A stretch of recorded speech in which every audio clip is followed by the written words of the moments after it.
Okay, so JumpCloud, you fairly recently published your Q1 2025 SME IT report. And the headline finder, I guess, is that security is still, or certainly is seen as the number one challenge by SMEs. And I guess they have some concerns around complexity, shared IT.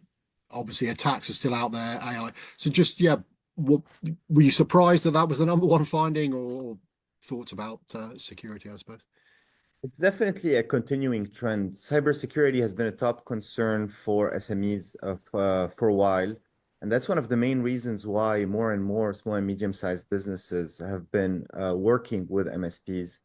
I think that as the IT and more specifically cybersecurity landscape continues to evolve and get more complex, it's going to remain a challenge for small and medium-sized businesses that are not necessarily equipped to protect themselves against these fast moving and evolving threats. So I wouldn't say that I was surprised by the findings, but it's definitely concerning that the cybersecurity landscape is developing and evolving at a fast pace, and the risk that it's posing to SMEs is growing. The average cost of a data breach is continuing to go up. The disruption scene is continuing to go up. As more and more businesses get better connected to each other, the risk of supply chain and residual risk is also going up.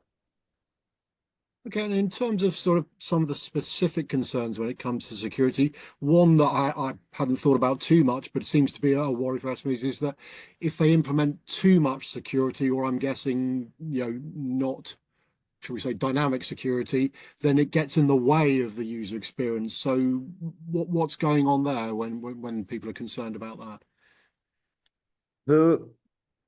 The concern, I'd assume, is that if you implement security by relying on a cloud of point solutions, which was a trend for the past, I would say, 10 years, then you end up with a cloud of point solutions that's very hard to manage, that gives you difficult visibility into a client's stack, and that results in a degraded end user experience, as the end users have to go in and out of different tools. They need to get educated on how to use these different services.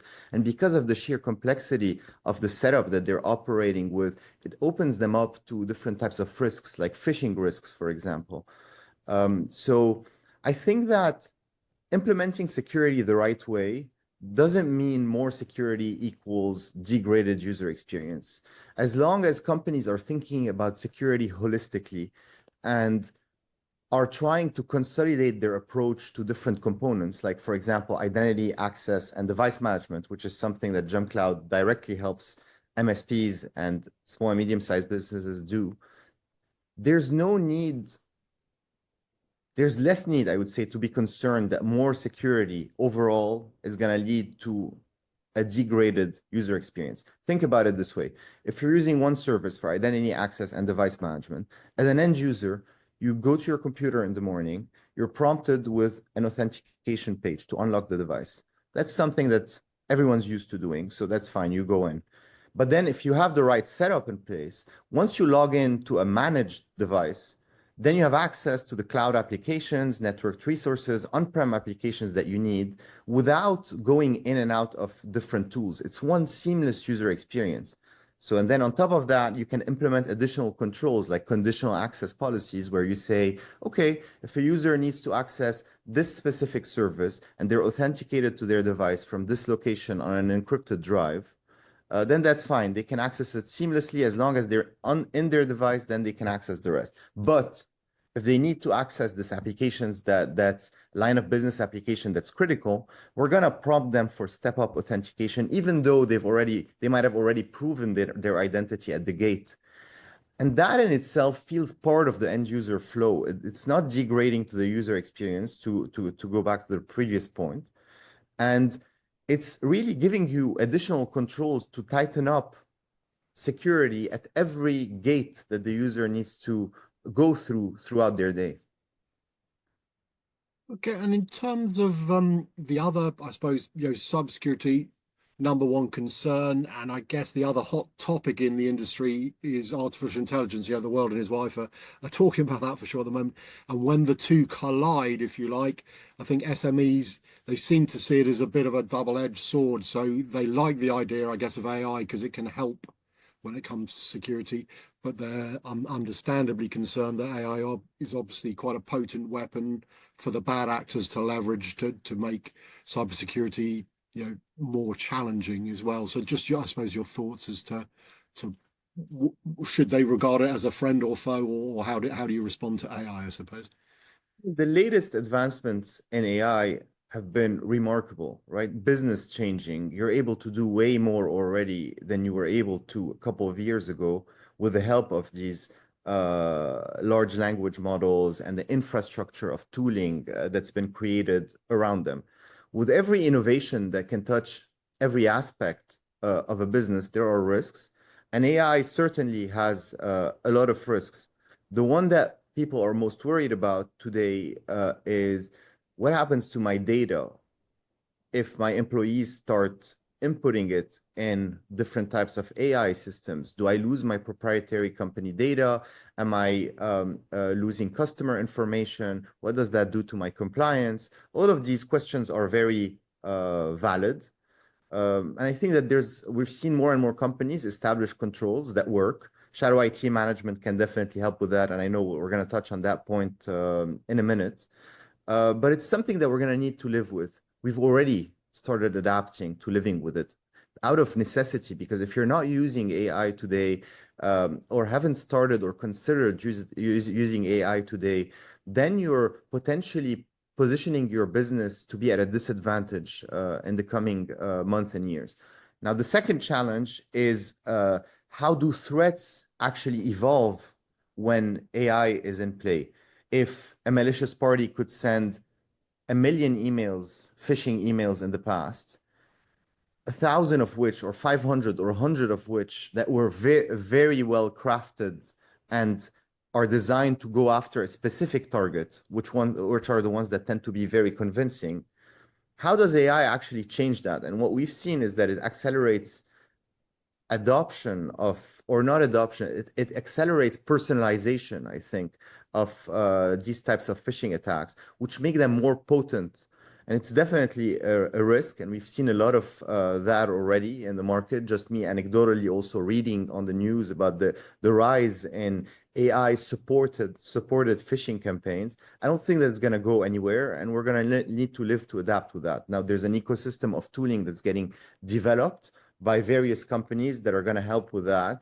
And I do imagine that if malicious parties are using AI to conduct their attacks, then there's companies that are on the side of businesses trying to protect them that are already using AI to supercharge the efforts of these companies to identify these threats and potentially mitigate them. Okay, and one other sort of aspect of AI, which then leads on to the shadow IT problem, I guess there is some concern. I guess people can go online and sign up to various I suppose, chat GPT, things like that. So very easily without necessarily going through shall we say, the proper channels. And I say then that leads into the wider issue. There's still this shadow IT concern that folks have, that employees are often, for the best of reasons, going along and just signing up to as a service somewhere on the web. The IT folks have no or little idea of what they're doing. So I mean, shadow IT was a big thing a number of years ago. It clearly hasn't gone away. Where are we now, I suppose, with the problem? Shadow IT is definitely still around, and I would say it's not just still around, it's becoming a bigger and bigger issue. 55% of UK SMEs in our last report have discovered employees using applications outside of those officially managed by IT. 83% of UK small and medium-sized businesses estimate that employees are using between 1 and 20 unsanctioned applications, right? So what you cannot actually see, you cannot protect. And if you're the IT team now and you have to worry about more and more SaaS applications getting created every day, and more of these that your end clients are signing up to without your knowledge, you're wondering, how do I actually control access, how do I actually, first of all, get visibility on these different types of systems that my end clients are using? And then how do I protect them against the threats that using these systems might potentially cause? That I think is where SaaS management come into play. And we made a big announcement late last year with the acquisition of a company called Resmo that operates specifically in this area, that was fully integrated and integrated and launched within the JumpCloud platform late last year. What we can do in this space, and I'll give you an example of how you can control or mitigate the threat of shadow IT, is we have capabilities today that allow MSPs to monitor which business line applications employees of their end clients are authenticating to. So that's something they can deploy to the devices of their end clients. And then it'll monitor the activity over a certain period of time and generate dynamic reports that will show the number of applications, SaaS applications that these employees are using. And then we give controls to the MSPs. They can block certain applications. They can warn the users. Like, for example, if a user is logging into ChatGPT, they can warn them saying, hey, you're about to use ChatGPT, but remember, you should not share any company sensitive information on there. And you can whitelist as well. I would say beyond that, the advantages of getting a hold of shadow IT, aside from the big cybersecurity piece of it, is cost management. There's tons and tons of companies that are using redundant applications for the same goal and are sometimes paying for these same applications without internal departments' awareness, right? So the marketing team could use, for example, Dropbox to store their marketing collateral, but then you could have another team in the business using as well Dropbox, and they're on two different licenses of Dropbox. So why is the business paying twice for the same service? The business might already have another tool like Google Drive, for example, for storing this information that's part of a bundle that's already purchased. So it's leading to an increase in risk, obviously. It's also leading to an increase in spend. And that makes it very relevant because these are some of the key objectives that both SMEs and MSPs are looking to get out of their relationship by working together. Okay, and what the example you gave about Dropbox there, I guess, is an aspect of tool sprawl, which I know is also, you might have duplicate applications, but even if you didn't have duplicate applications, I think there's concern that you're adding more and more applications and it's becoming borderline unmanageable when it comes to this, certainly to cyber security. And as you mentioned, near the start of the conversation, if you're just adding more and more layers without managing them properly, then more and more obstacles, it becomes more and more. So just, I suppose, your thoughts. I don't know. I suspect there isn't an optimum number of applications to ensure optimum security, but just your thoughts, I suppose, as to how tool sprawl can be at least understood and managed better than maybe many companies are doing it. I think that managing SaaS is a big step towards figuring out what's the optimal number of solutions that you need in your environment, right? Because the business has an idea of what they need to be productive, to be competitive, to remain innovative. But it's the actual employees who end up dictating what you're going to use. And this is where a lot of the innovation lies. So blocking access to applications that are not sanctioned out of the box is a way to potentially throttle innovation within a business, which is not something that I would assume most businesses want. Some of them might want that if you're highly regulated in an environment where you need people to operate in a very distinct way. And there's ways to find innovation outside of that. But for most organizations, I would say, it's the employees that are finding the latest tools that can make them more productive, help them remain more competitive, more appealing to companies out there. That's key. So managing SaaS applications is key. Going back to that point, getting visibility into SaaS apps is the first step, always. If you're able to get that visibility, it's a big step towards understanding your challenge and then being able to find solutions. And we've talked about blocking, warning, and whitelisting applications, but this is where also IT strategy comes into play. where the right IT stakeholders, which can be a mix of the MSP, the owner of the business, the relevant IT people, and co-managed setup, can sit together and then look at this stack of solutions that are actually actively being used within environments, and then make decisions around what they should use, which tools they should replace, which tools they should consolidate on, and that can then help improve spend, reduce tool sprawl, so on and so forth. Okay, and in terms of the report as findings around sort of identity, I mean things passwords, biometrics. I know multi-factor authentication is becoming the sort of de facto standard, I guess. Just what did the report uncover as to? I know we traditionally told that people still use 1 2 3 4 or ABCD passwords, etc. But I mean, where do some of the problems lie, if you like, and what can people be doing a bit differently when it comes to identity, access and management of identity? There's more and more SaaS applications. If you're not centrally managing these SaaS applications and don't have a solid identity and access management process in place, what happens is that you have more passwords. And that's certainly what we're seeing. I think 41% of UK SMEs in our last report have employees using between 6 and 15 passwords. And that's an increase from 31%. So we're in Q3 of 2024, right? So going from 31% to 41% in the span of essentially 1 quarter.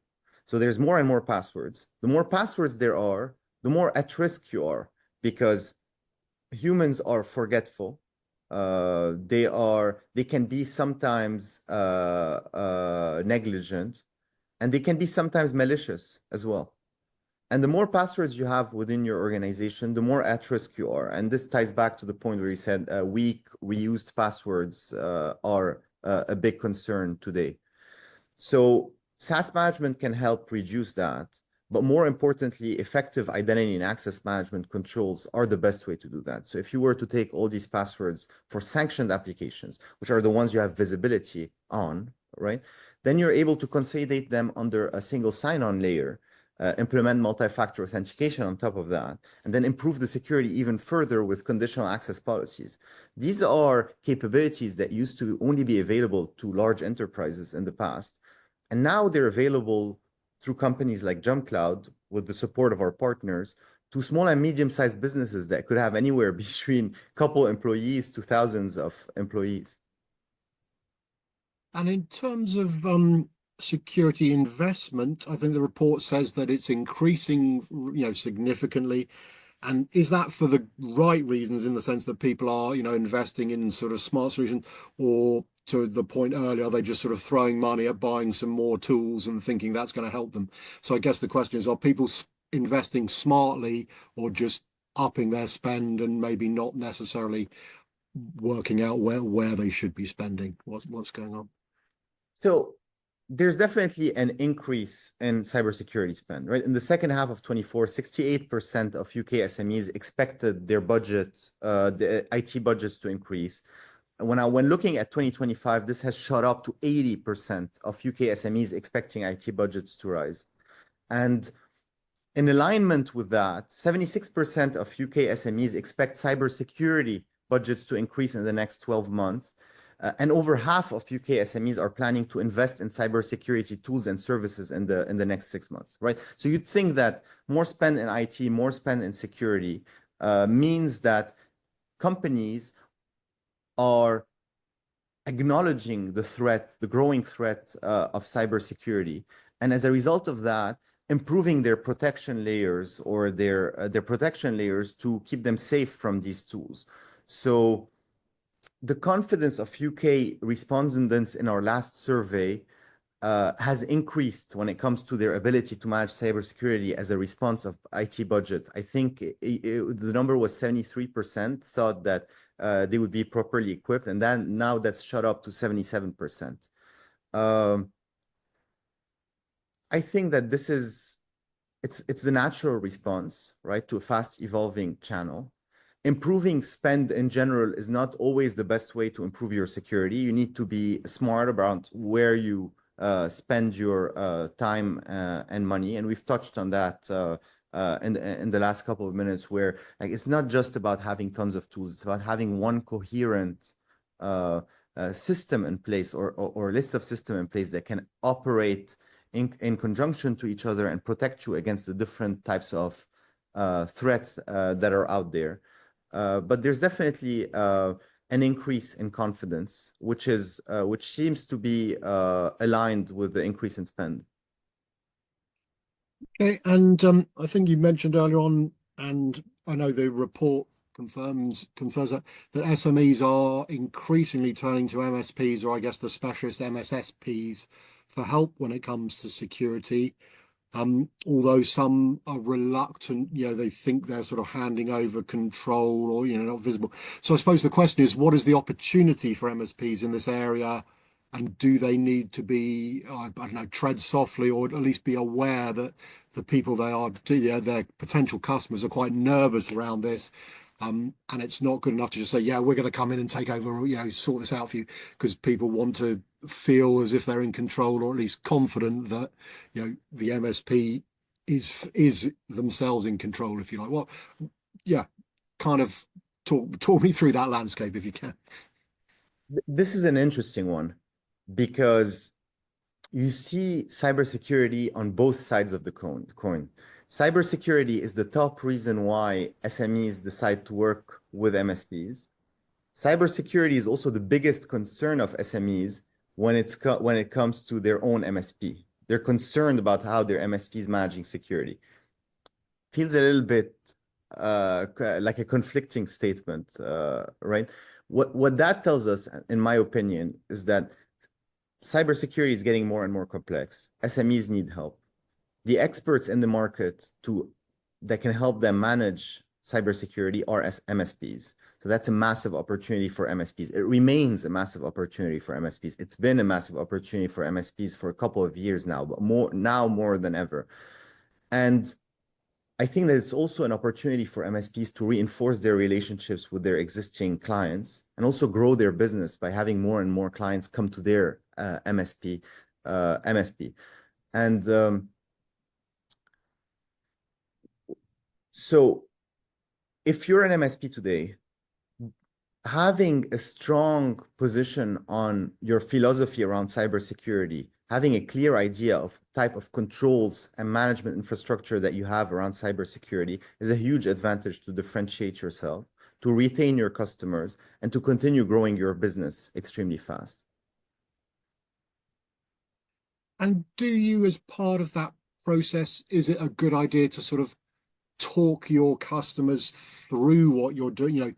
At one level, you might say, yeah, just leave it to me. I've got your cybersecurity sorted, and leave them there. Or are you better to explain to them as almost as step by step, this is what we're going to do, this is why we're going to do it, so that they have that level of confidence and understanding as to what you're doing? Particularly, I guess, if something goes wrong, if you just said, yeah, leave it to me, and then something goes wrong, they're just going to give you a hard time. But if you've explained all the things you've done and then something goes wrong, at least they can be confident that it either wasn't your fault, or there was a lot of process and thought gone into it. Just your thoughts, I suppose, as to how to work with your customers as an MSP.